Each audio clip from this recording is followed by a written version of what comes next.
একটা সত্যি কথা তো বলতেই হয়। আমরা আসলে মানুষেরা এতটাই বেইমান, এতটাই অকৃতজ্ঞ। আমরা যখন একজন সঙ্গী হারাই, সে হতে পারে বন্ধু, বান্ধবী বা প্রিয়জন। আমরা বেঁচে থাকার জন্য কোনো না কোনো সময় নতুন কোনো সঙ্গী খুঁজে নিই বা কোনো বন্ধু খুঁজে নিই, বান্ধবী খুঁজে নিই। জীবনটা একভাবে চলে যায়। কিন্তু পশুদের ভিতরে যে ঈমান আছে সেটা আমরা মানুষের ভিতরে আমি মনে করি না নাই।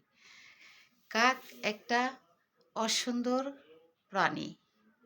দেখতে খুব কুৎসিত কিন্তু তার মনটা অনেক বড়, বিশাল। হতে পারে সে একজন পশু। কাক যখন সঙ্গী হারায় সে কখনোই নতুন কোনো সঙ্গী খুঁজে না।